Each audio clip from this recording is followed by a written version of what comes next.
This is episode 35 with Sekou Smith.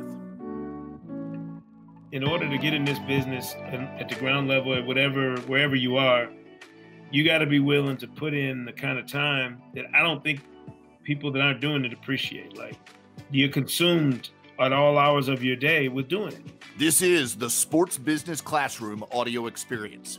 If you recognize the voice, let me put a name with it. I'm Bo Estes, a host on NBA TV and an announcer on NBA.com, and I'm one of the instructors at SBC. Welcome to the show. Now, breaking into the world of sports can seem daunting, but if you're looking for a leg up, you've come to the right place. Each week, we talk to top-notch figures all across the industry to bring you lessons and advice to learn from. Thanks for spending some time with us today, and let the experience begin. Sports Business Classroom is an immersive sports business training and educational experience unlike any other.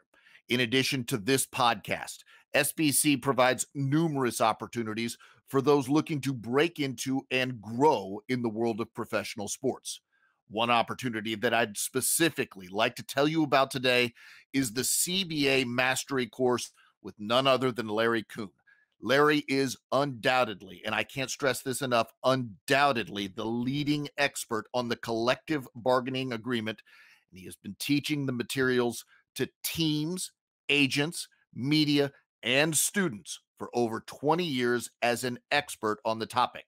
Now, for the first time ever, he has an online course containing all of his material available for purchase to the general public. So, if you're looking to work in an NBA front office one day, this information is imperative to know. And by completing this course, you can not only learn the material, but you can become an expert in it as well. Larry Kuhn's CBA Mastery course is presented by SBC and is a surefire way to put yourself in a position to land a killer job in the business of basketball. Registration is now open, so visit sportsbusinessclassroom.com today to take a step toward the career of your dreams.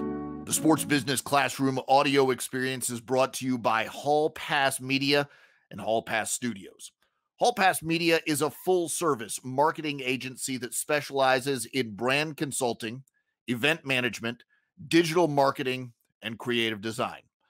Hall Pass has a wide range of clients and partners that include the NBA Summer League, the NBA Coaches Association, and the basketball tournament, just to name a few. For more information, please visit hallpassnetwork.com. Sekou Smith is a veteran basketball reporter from the old school. His journalism is the sort that relies on working sources, hustling through arenas, and establishing facts. He's been covering the league for over 20 years, and he's seen it all, or so he thought. Fresh out of nearly 2 months inside the NBA bubble, Sekou joined me for a conversation about what life was like on the inside. All right, joining us now, you know him from NBA TV. You know him from NBA.com. I know him from the NBA TV Green Room. I know him from the halls at NBA TV. It's my buddy Sekou Smith of the Hang Time Podcast. How you doing, Sekou? I'm good, Bo. How are you, man? I'm good. I'm fascinated by your story because you and I talked, and you were with us at the SBC virtual conference, and I talked to you. I was like, are you excited? Do you want to go to the bubble? And you said, man, I want to go because I think it's important to be there. So now I want to ask you, we're on the backside. We've crowned a champion. Everything came off well. This is the first very broad question. How was the bubble, Sekou? It was as unique as I expected it to be and more. But my base motive for wanting to go, for wanting to be there was right. It felt completely unprecedented and like a totally historic event that I would have been pissed. Yeah.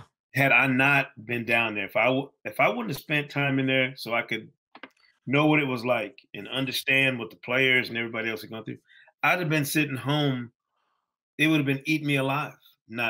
Illuminate me, man, because I saw it from TV and I saw it from calling highlights for NBA.com. Tell me what it was like to be down there in that bubble, walking around in hot, humid Orlando, and you see the players during the day. Tell me the whole vibe. What was the experience like? It was so strange because you're going to sleep every night in the same room. 4222 was my room in Casitas 4. You'll remember it forever. It's like your home phone number when you were a kid, and you can still remember the number. Yeah, man. 25 years from now, I'll remember my room number, my route to get tested. It kind of exposed whether or not you're a routine person, like whether or not you're somebody who can kind of fall into a groove and stay locked in. And yeah, my wife would tell you I got OCD tendencies anyway. So for me, that part of it was easy. Wake up, same time every day, basically. Go get tested, same time every day. Same walk, same route to go get tested from my room to where the testing room was. The personal part of it was one thing. The business part was seamless. Like literally, It was just nothing but covering practices, games, being at the games, working like you would normally work. The only time where it really hit me that we were in the bubble is when we're traveling on the shuttle going from the campus where we lived to the arena, which was like a 7-minute. How far was that? 7-minute bus ride. I have no idea how many miles it was, but I had it timed to the T. It took 7 minutes. Yep. So like, you kind of got into this thing, Bo, where everything that you could kind of calculate and that you could, wrap your head around, you had it down in terms of time. Like I knew how many minutes it would take me to get up, leave my casita, go get tested, and then walk up to the breakfast, room, get breakfast, come back. Like if I left at 7:40, I'd be back in my room no later than 7:56 total. Getting tested, like because everything became. Let me look at. This sounds like ultimate Groundhog's Day, honestly. Yes, and I don't even know who he was because I saw him every day and he had a mask on. We always had a mask on, but one guy last day when we're leaving, and he said something to me that was so real because we're packed up. It's the day after the finals, last game of the finals, getting ready to get out of there, and he's like, "Well, we did it." He's like, "We did a semester of college together." Yeah. Like, God, this is what it feels like. It feels like being away at school, like that first semester when you're all, when you go away and you're not trapped at college. Yeah. But if you go far, I went 1,100 miles away from home for college. So I wasn't sitting home on the weekend. I was at college marooned my first semester. No car, no nothing. Didn't know no going back home. None of that. So it's like, when he said that to me, I just busted out laughing because I was like, man, that is the first thing I've heard that sounds reasonable to me to compare this to. I've never been in the military. I've never been to jail. Knock on wood, hope I never go. So I couldn't compare it to something like that. I did hear people comparing it to being in the military. They were like, this is what it's like being in the military. When you're up, you got a regimen, same routine day after day. You feel like you're kind of doing the same thing over and over again. It's like boot camp. And I was like, I guess I've never experienced that, so I don't know. This was the most repetitive thing I've ever done. Like, well, you said you're OCD. Was it comfortable for you, that repetition, or did it go beyond where you're comfortable? No, it's perfect for me because I'm weird like that. Like I'm literally this. I'm the guy who needs everything to be in the same place. Like every day when I wake up. So this is the way the world should be to you. It looked perfectly normal to me, except for the part where I just couldn't get in the car and leave. Like in the store or go to the mall or go whatever. Like the fact that we couldn't leave. Did that wear on you? Yes. And that's where bike riding saved my life.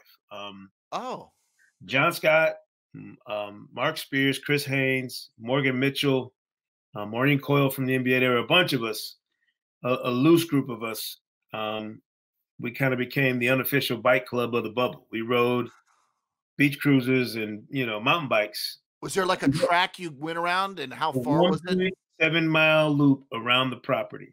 And how long does it take you? I know you're going to know the answer to this. How long does it take you to do that 1.7 miles? Oh, not long at all. So you can literally do it in 13 minutes or less. Okay. At my pace. There's some people probably do a lot faster than me. I got short legs and I'm old. Yeah. Best biker. But we would, it became a routine. And these guys warned me. Spears and Chris Haynes had been in the bubble before I got there. They did over 100 days. So they were like, hey, when you get here, we're going to ride bikes. Trust us. This is how you kind of mentally get through this. And dude, they were a lifesaver. Like having somebody else around to share the experience with like that.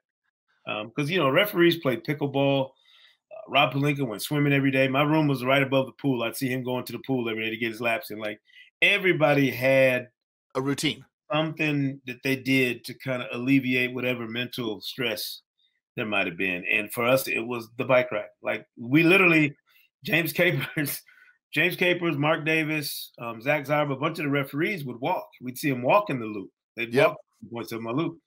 And the first few days they saw us riding around in a group, they're like, man, James Capers is hilarious, by the way. He's like, where I'm from, that's a gang. He's like, you guys are like a biker gang. So we kind of adopted this persona. We're coming up with nicknames. You guys need some jackets.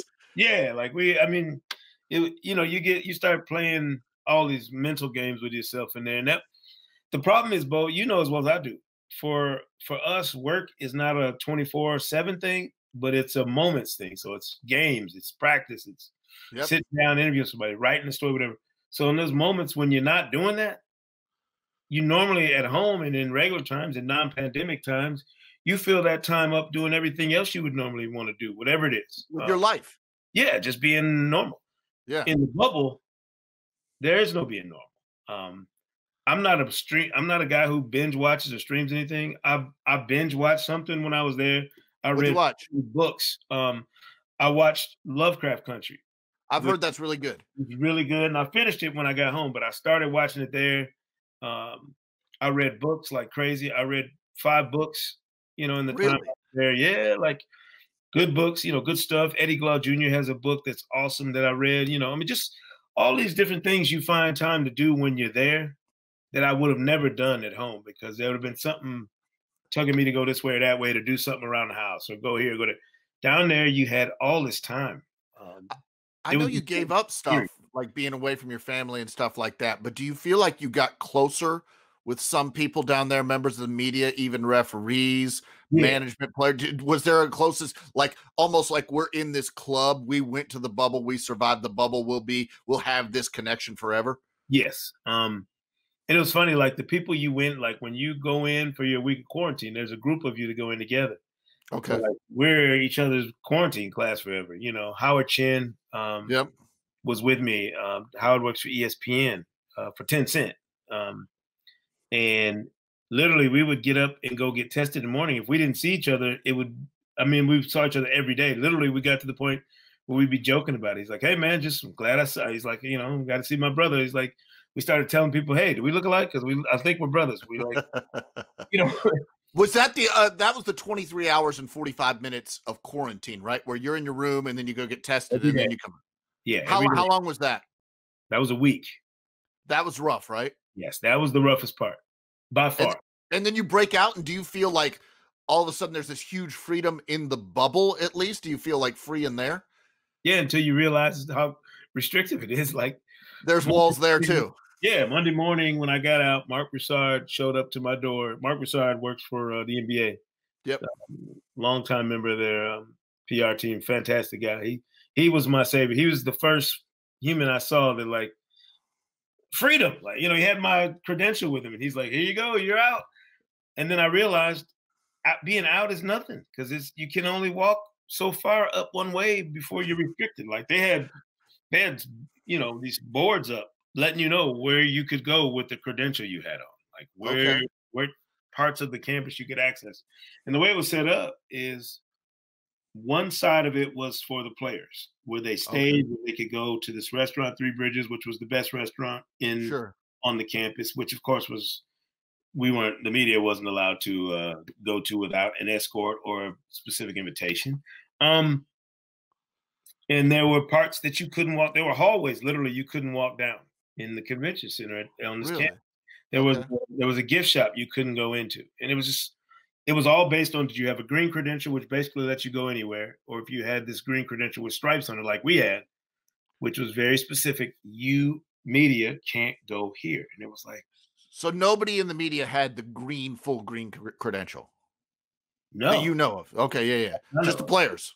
The players and staff, certain staff, security, but like, no, I got turned away going different directions sometimes my first few days out of quarantine just because I didn't know where I was going. So it's like, oh, you can't go that way. Like to get to the business center, you couldn't walk down this hallway that's right next to where the meal hall was for us. Like Oh, you okay. literally go outside, go up some stairs, go down an elevator, and go. It's just like Wow. I was just 10 feet away from walking around that corner, but Yeah. you couldn't. That was part of the deal. And listen, You I'm, can't argue with the results. I was gonna say I wasn't mad about it because I thought it was something that had to be done in order to keep the bubble as pristine as they did. There Yeah. was the only way you could keep everything locked down the way you needed to. Did you prep early, like when you're leaving your house? Did you talk to I don't know, I think was it Sean that went before you? Yeah. And I guess John Scott, for people who don't know, John Scott works at Turner Sports. He's a producer, and he's one of the people that stayed the whole time. So John Scott's I told people he's the MVP of Turner Sports this year, but in any case, yeah. So like, did you talk to them and get, here's what you need to bring, here's what you need to know? Did you get some prep? What was that like? Yeah, everybody had a suggestion, bring this, bring wine. Uh, you know, For me. yeah, everybody was like, make sure you have whatever. And Mark Spears, who works for the Undefeated ESPN, is one of my oldest and best friends. He had some great advice. He said, bring whatever makes you happy, bring it with you. Huh. I was like, huh? Because he had a toaster oven, he had a wine fridge. Are you allowed to order off Amazon? Yes, he had his own bike down there the whole time. Like he was just like, hey, I've been here long enough to know. He's like, you better bring whatever makes you happy down here, because you're gonna need that to keep you sane. And I was like, okay. And in my mind, I'm going, well, I don't need much. Yep. I haven't ordered 5 things off Amazon in my life before I got to the bubble. I was ordering Amazon like a maniac.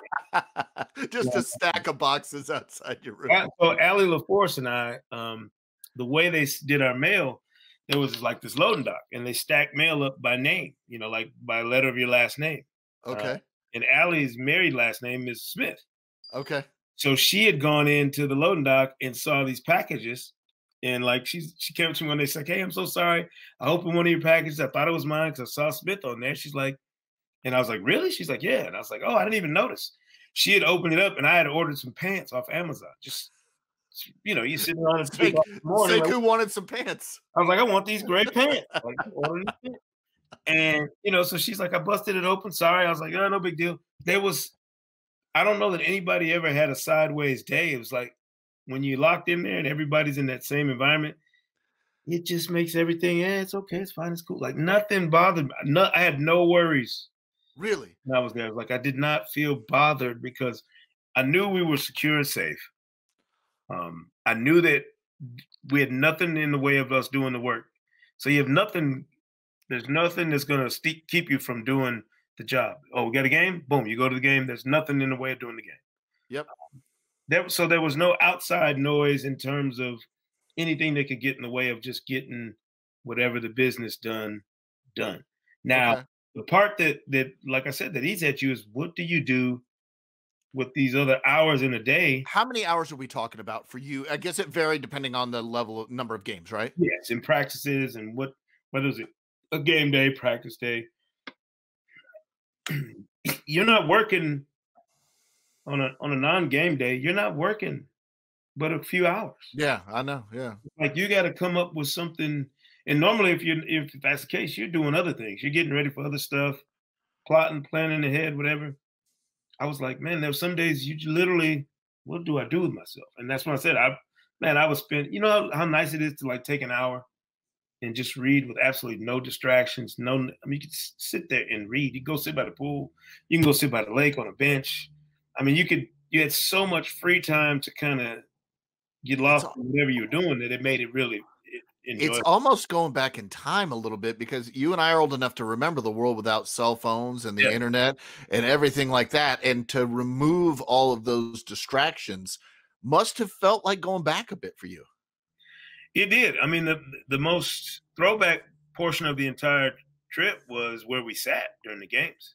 For the first time in years, the media was back courtside or as close to courtside as we've been in years. Well, that's interesting. Remarkable. Like being able to sit nearest the team's bench and to hear the back and forth and to hear the chatter. Like the night when Russell Westbrook and Rajon Rondo's brother got into a shouting match.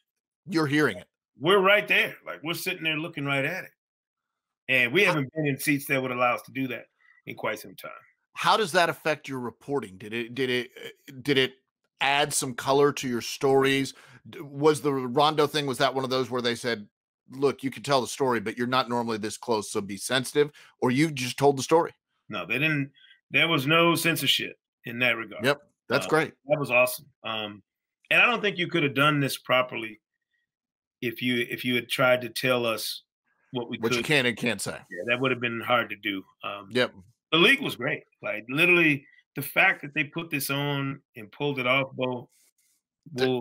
it's historic. I don't feel like I'm going too far saying it's historic what they did. No, it's. I was dumbfounded when I got in there and realized, because when I got there weren't 22 teams. Some of the teams already left and been eliminated or whatever, and the playoffs had started. So I'm like, how in the world did they manage this when there were 22 teams? Because just managing it through the playoffs all the way until the finals, until we got down to those last two teams. It wasn't until the finals started that I really felt that the campus had kind of thinned out. The population had kind of, you could tell. You see certain, executives, or my first few days, I'm seeing Masai Ujiri every day. He's walking. He and one or two of his assistants are walking the loop when I'm riding the bike, and I'm seeing him, and he's. And the Raptors are in the thick of it, trying to, advance. Yeah. When they lose, they just, these people that you see every day, they vanish, like they're gone. Just almost like Hunger Games or something. They're off the screen and they're out of there forever. Vanish, and you don't see them anymore. Which was really, that was strange. Like somebody being around, and then I'm good friends with Denver's player development coach. John Beckett. Sure, yeah. Like I'm seeing John and talking to him. And they're having this crazy ride through the playoffs. And so every day when he's out working out in the morning, like usually go like between 10 and 11, you see him, we stop and chat. And, at one point they're down 3-1 to Utah. You think, oh, they're done. They get down 3-1 to the Clippers. This might be the last day we talk. They survive. Are you saying goodbyes to people and stuff like that? Is it weird to say goodbye and stuff? You kind of look at somebody on the day that they're on the brink of elimination, kind of going like, well, this may or may not be the last time we see each other for a while. Maybe I'll see you tomorrow. Maybe I won't, Yeah.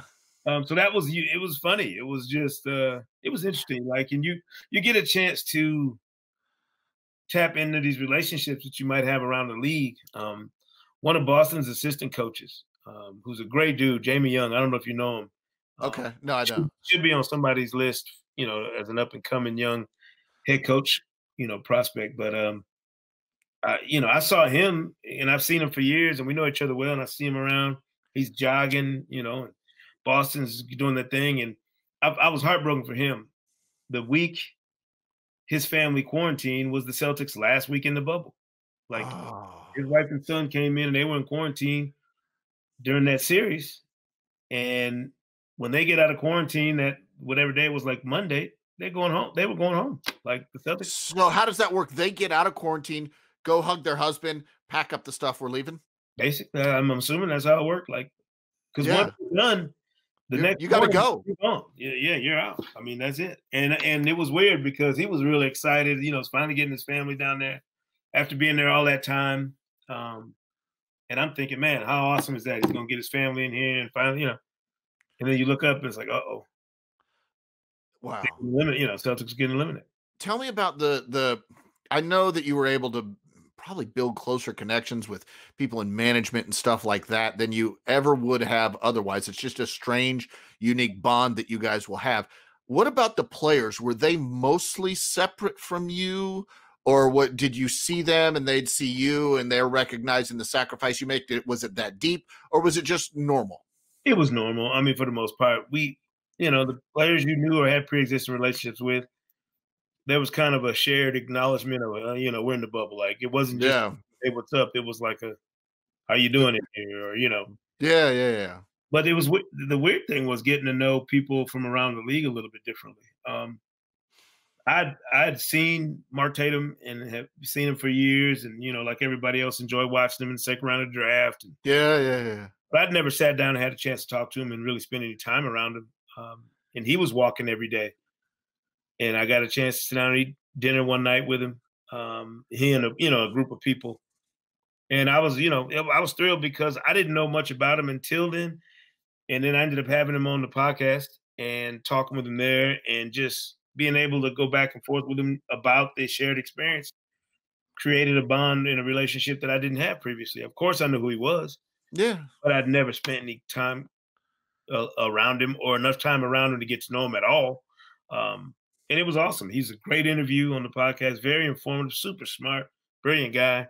And if it wasn't for the bubble, I might have never gotten that chance to observe him, get to know him, and speak to him in the way I did. So I'm curious to know, inside the bubble, it was very important what the players did. I guess political is the right word for it, but like how important it was and how, look, they put that foot forward. They inserted themselves into this discussion willfully and intentionally because it was of that much importance to them. Yeah. And so they know they're risking. They're not foolish. They know what they're risking when they're doing this, and they say it's worth the risk to do this.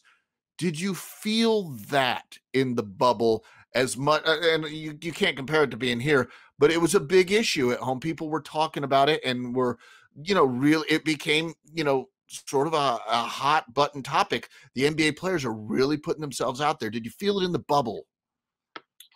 Yes, and at times more so than others. When the Breonna Taylor grand jury decision came down from Louisville that day, yeah, and the teams were finding out about it, like as they were going out to practice that morning, whatever, and the reactions. You saw the reactions. Yes, being around and them reacting. That was the first time while I was in the bubble that I felt kind of that simmering rage that some of them had. Yeah. About what was going on, and the fact they were in there and couldn't affect it in any other way but speaking out about it. But talking to us on that platform to kind of amplify whatever it is they want to say. I didn't think they were going to not play or anything that night. I didn't think it was that kind of moment. Yeah. But I was like, somebody's going to say something about what went on here. And I had to write a story about it, for NBA.com. So I wrote a reaction piece. And the emails I got, that was like my day. That was the one day I was in the bubble, and I thought to myself, man, nobody pays us enough to put up with the crap emails you get from some people who are just, I was like, I could lose my job today by responding to some of this stuff, or I could just ignore it. And I was like, I choose to ignore it today.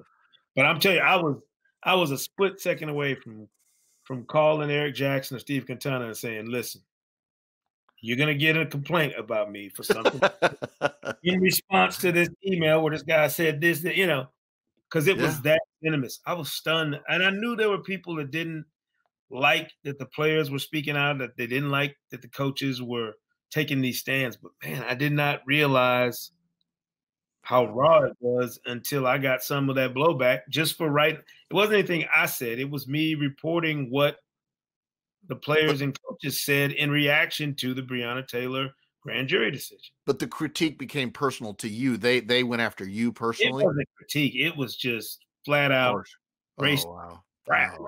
That nasty, that cut you to the bone. Like, they know what they're doing when they say it. It's intentional and it's willful. It's going right. Yeah, it's like an arrow, just bam. And I was thinking, man, if these players are catching this on their social media. 1,000 times. Yeah, 1,000 times what you're getting. Thank God they're in the bubble and not out there where they would, because you put your hands on somebody for saying some of the stuff that I got. So I can imagine what LeBron's social media looks like when, for all the people that love and respect him and that hang on these guys every word, there are people who are on the other side of that. And they're not, for whatever reason, a lot of them are not afraid to express it. Like I said, I deleted the emails, but I told John, I sent one of them to John Shu, and I told him, you're lucky I'm in the bubble and not somewhere where I can respond like I want to. Yeah. I have called Turner security before. Yeah, it's just like somebody threatens your life and you're like, wait, what? This is sports, man. We're talking about sports. It's crazy. So yeah, I mean, but I did feel like the players, Bo, it was sincere. Like Bam Adebayo did something that I thought was really smart, because to me the big thing was if you amplify the message too loud, do people tune it out? Yeah. Or do they need a subtle, sincere reminder? And Bam, at the end of every media interview he did, before he'd get up out of the chair, he said, "Hey, Black Lives Matter, people." He said the same thing every time. It wasn't overbearing. It wasn't in in anybody's face. You didn't even have to use it, obviously. Yeah. The fact that he was conscious enough to do He that. had to think about it. Yeah. Single let me know. It's like, okay, he's 20. This is a 23-year-old kid, but it's on his mind. Like it's at least he's serious about it. He's sincere about it. I can't imagine how it wouldn't be, honestly, but yeah, that's the reality. I'm curious what you think of coverage of the NBA going forward. Obviously, there's a short-term and a long-term answer there with COVID. You've had to adapt. I've had to adapt. So, indications are we're going to start sometime early-ish next year. Maybe earlier than that, and maybe slightly later. Who knows? Right. What do you think coverage is, at least short-term, of the NBA? How does it adapt? Well, the social distancing stuff, like literally open locker rooms, to me feel like a thing of the past for right now. Like, I don't know how you would ever allow the media without knowing everybody's COVID status. Yep. We're going to take temperatures going in the locker room. I don't know. I mean, I don't know how you would allow us into those locker rooms again in mass, because the way that it was done, in the bubble is the way that everybody's going to want to do. I know the players are going to prefer that as opposed to just a wide open locker room where they don't know who coming in there has what. Yep. And we have no way of. It's not like there's a date when we know that we're past the worst of this. Yeah. So I'm concerned that some of the restrictive things that were a necessity in the bubble end up making their way back out into regular arenas whenever we get back into them. For a couple of years or something like that. Yeah, coverage purposes. I liken it to when my last flight before 9/11 and then my first flight after 9/11 and all the subsequent flights after that, we switched the rules, like in terms of families used to be able to come and reach at the gate. Yep. Yeah. Oh, yeah. It just went away and nobody blinked because of the safety precaution. Like where you could park, you could pull up, you used to be able to pull up in front of an arena to a meter or a parking spot and just park there and go into the building. All that stuff that changed in the aftermath of 9/11 from a health, from a security and safety standpoint. I think those changes for the health and safety reasons from COVID are going to be a part of our normal routine, and we probably won't blink about it, but it will be a complete departure from what we did before this. You think this is here to stay for good, period? Some things. I don't know how you roll them back. Yeah. Interesting. If you're coming up in the business now, what skills would you be learning, given the nature of coverage and everything like that, to best position yourself for covering basketball in the future, whether it be, writing like you do, television and podcasts like you and I do, radio, whatever it's going to be? What skills would you want to be developing?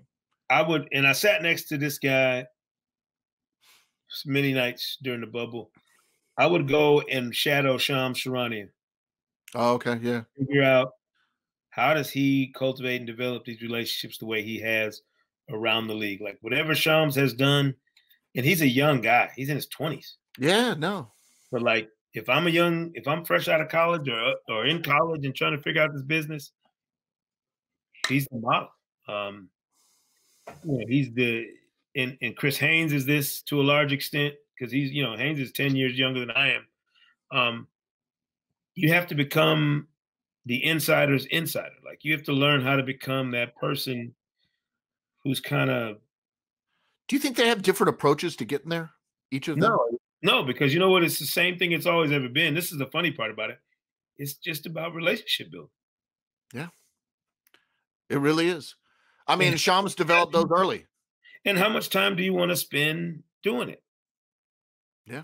And the bubble it didn't change that for those guys. Woj was there, same thing. Like, it's how much time do you spend on that part of the craft, like of honing the relationships that it takes to be able to do that stuff, to break that Here's news. the one I want to know. You explain this to me. If you talk to Shams, how did he get the president testing positive for COVID so quick, man? What relationships has he developing that got that? That was unreal, man. I think that's just being on your phone at all times. Like So literally. you think he saw it, copy, paste, and done? Yeah, which is smart. I mean, Yeah. if the president's going to tweet it, you May as can well. quote tweet that or whatever. And if you do it in the same minute, and so you got to remember people are gonna be like, because he's got this reputation like Woj. Yeah, and his audience and the president's audience might not overlap. Yeah. So, but it was hilarious because I mean I remember people were down like talking about it. And Shams is a great dude. Like that's the other thing. The other good reminder during this is that how many of the guys you're dealing with and compete with in the media are actually guys you like and men and women that you respect and appreciate the hard work they put in. And everybody's is different. Everybody's grind is a little different. There's no two guys that are doing the exact same thing.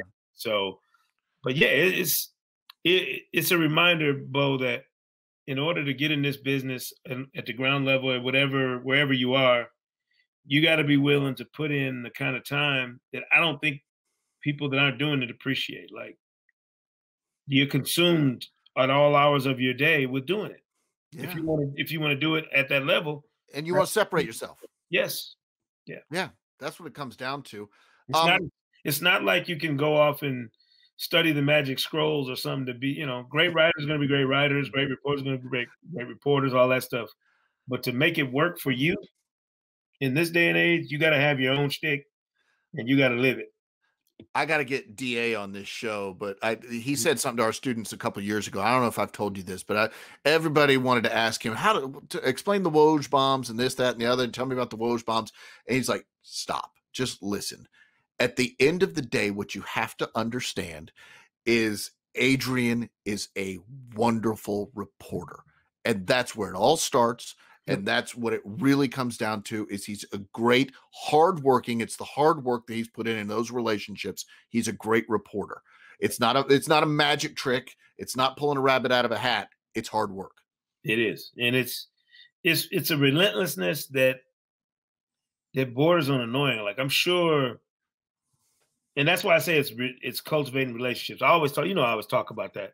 Yeah. Because I can't come at you for that breaking news if I never come at you for anything else. Like if I'm only there hunting this. Well, that doesn't resonate with people. Where's he going to sign? Are you going to fire this guy? What's going to happen? That right. Like I'll give you a prime example. So that when the coaching carousel cranks up, while we're in the bubble, and when the Clippers are eliminated and Doc is gone before we even finish the finals, you can imagine how many of us were texting, calling, and reaching out to Tyronn Lue. Yep. And everybody that knows him has a different relationship with him, so they're communicating with him different ways. Yep. Me doing the same. And when Doc took the Philly job, we were all bombarding him like, oh, man, what, that was a day when you wanted to like unload some of that breaking news stuff, but I don't know that it would have helped you maintain the relationship you have with certain people if you'd have printed what, Sure. Yeah. Because, well, especially for you, that's not the prime value, right? No. And that's not my job. No. Per se. But I'll let you look at the text next time I see you. And you perfect. You'll enjoy what you read. This goes back to what you and I always talk about. The best show that you could ever have for the NBA that could actually beat Inside the NBA is a show that can't happen. And it's the green room. It's the green room of Inside the NBA or NBA TV. We can never beat it. It can't be beat. It's the greatest show that we could ever have, and we can't have it. It's the book, tell-all book that somebody's going to write. Somebody is. Like after everybody's gone, that will be the most entertaining read in the history of basketball. Like what goes on behind the scenes there? Somebody's going to be smart enough to put it together at some point. I don't know when. I don't know who. But it's going to be quality. Best you could ever have, man. Was there a routine or a tool that you used down there that helped keep you motivated? Yeah, my main thing down there, Bo, too, was with Sean Paul going down and doing the first part, Yeah. and it almost getting derailed, when Milwaukee decides they're not playing. Like, my thing was like, this has to finish. Like, my motivation was, and this is why I didn't get freaked out. Like, there were some people who freaked out when the Lakers went up 2-0, guys who have been here a long time. They started thinking sweep. And I'm like, man, I've been doing this too long to know. Yep. We don't ever get, as the media, as the guys covering this here, we don't get what we want. It doesn't break the way we want it to. Sure. So my thing is dates.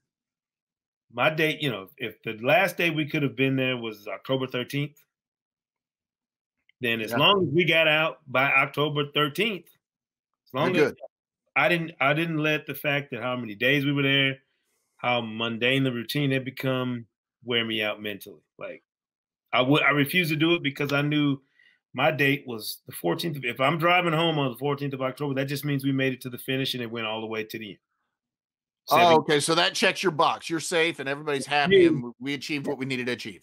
Yes. So my thing was, as long as we get a champion and I'm riding home no later than the 14th of October, my mentals are safe.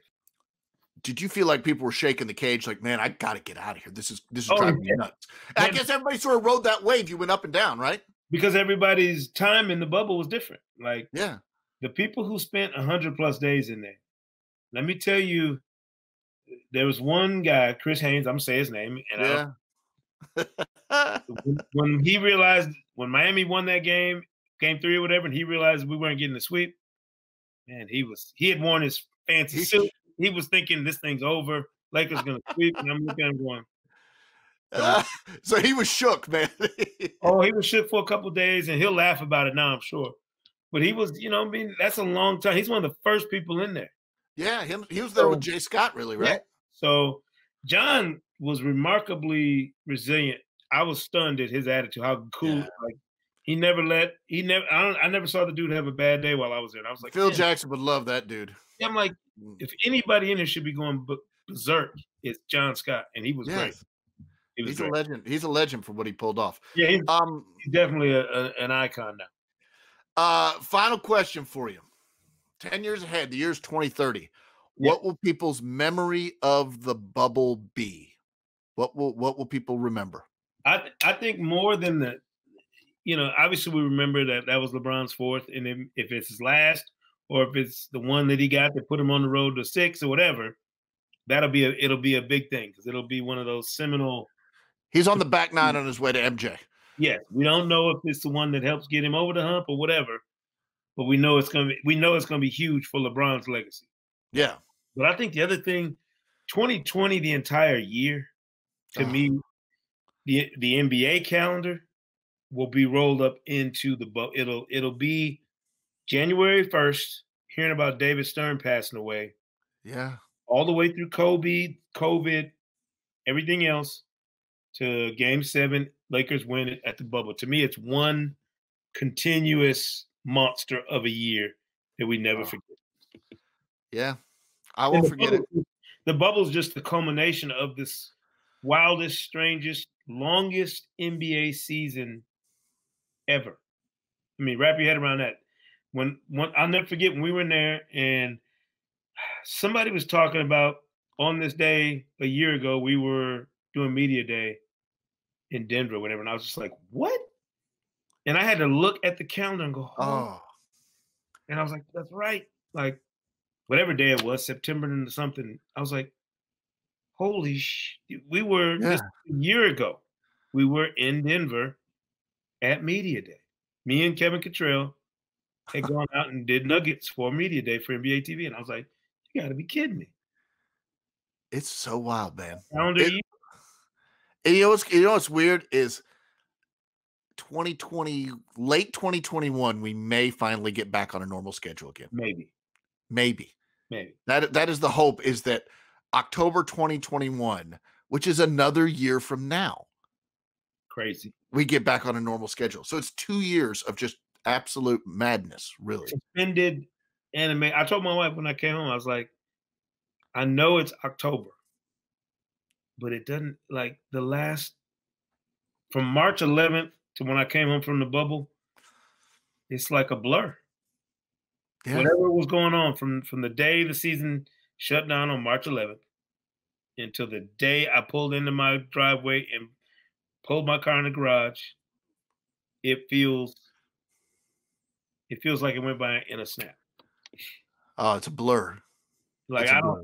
I'd love to unpack it one day and sit back and go, all right, now what was I doing? You know, When you're 80 and you still take your temperature and measure your blood oxygen level. This stuff, it probably worked till then too, knowing. I mean, like I said, that stuff was top flight. But you know, and the other thing, Bo, that 2020 for me will signify is the change in the conversation. And I'm still of the mind that Michael Jordan is the greatest player of my lifetime, of any, you know, in the history of this league. With Kareem and LeBron as the only other players who can really make a strong argument for that spot.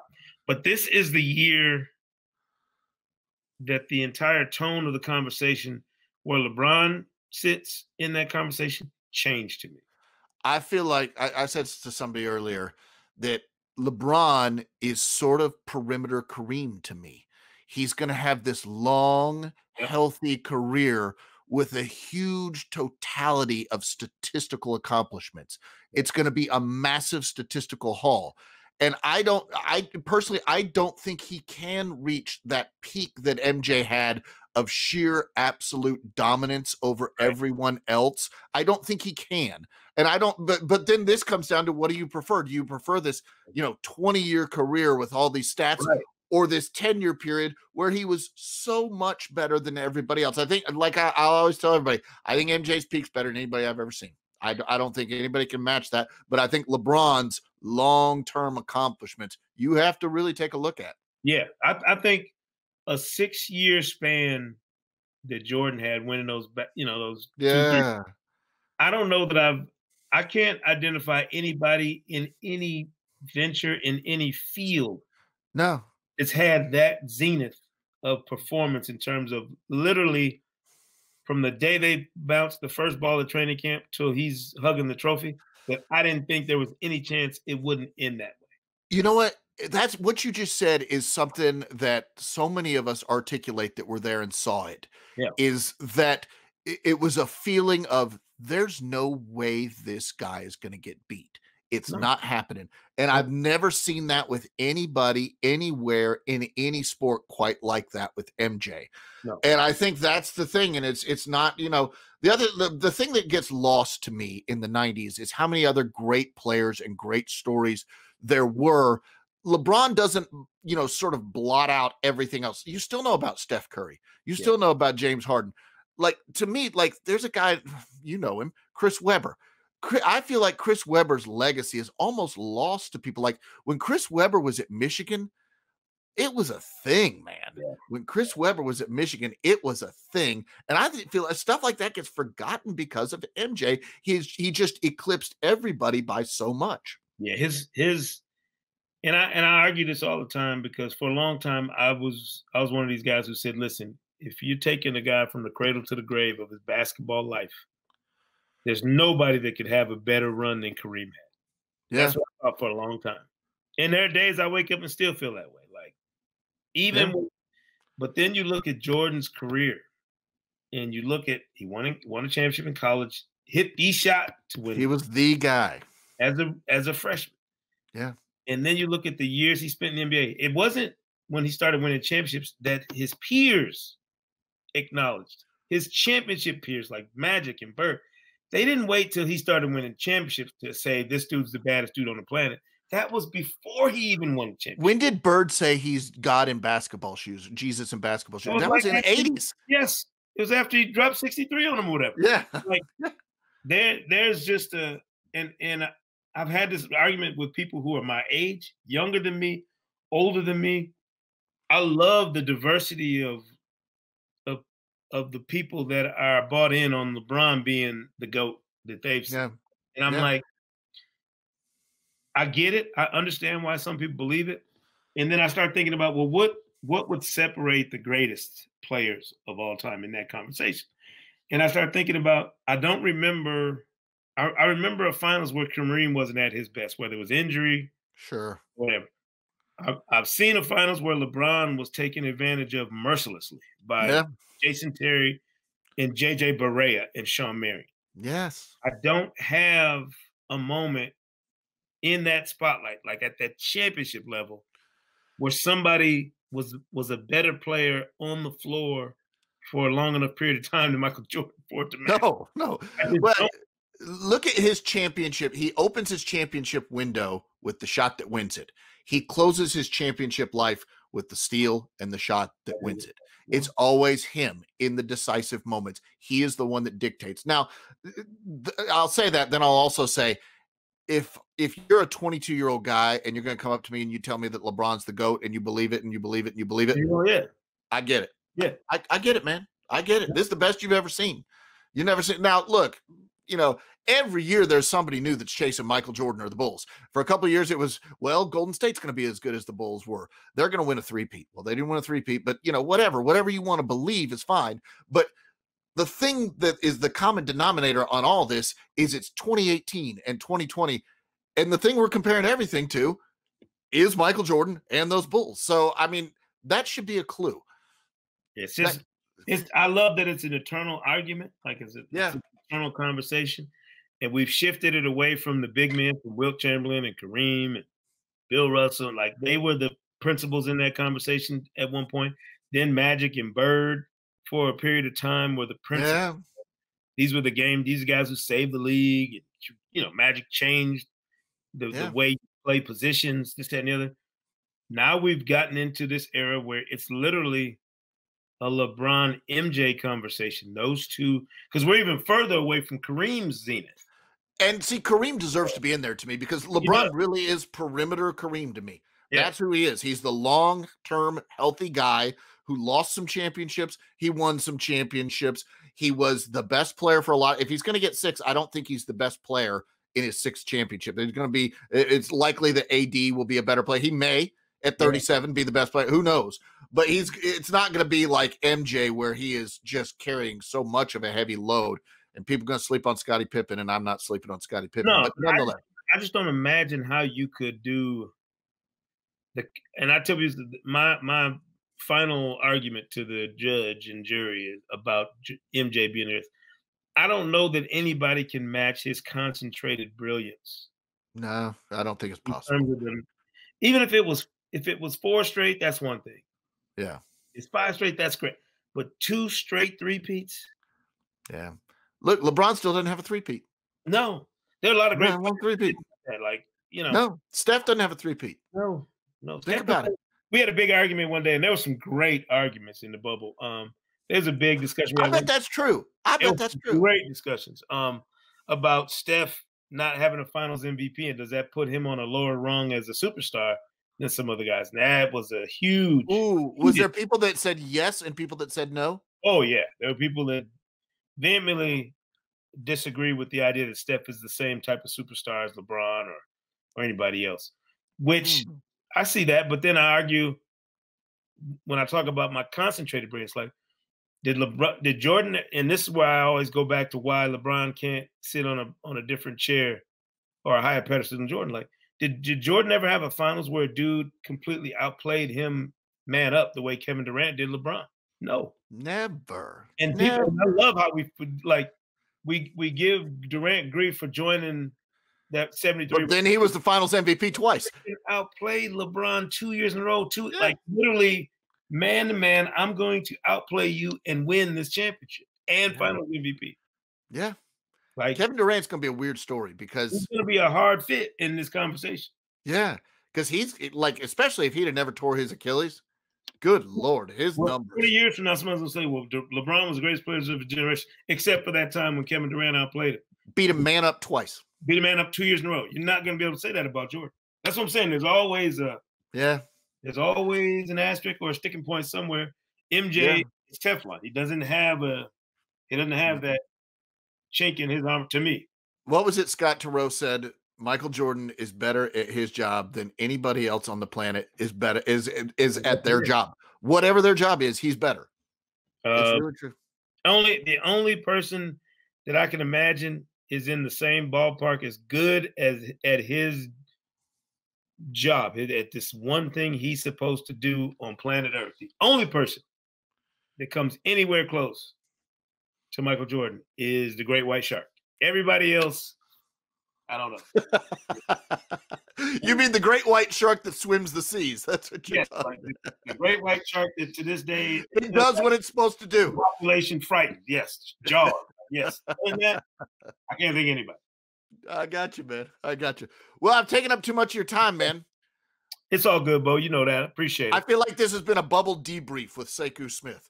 I probably need a mental health debrief at some point. I'm gonna see how I'm doing, like by Thanksgiving, and whether or not my wife has checked me into the doctor. She's gonna send you back to the bubble, man.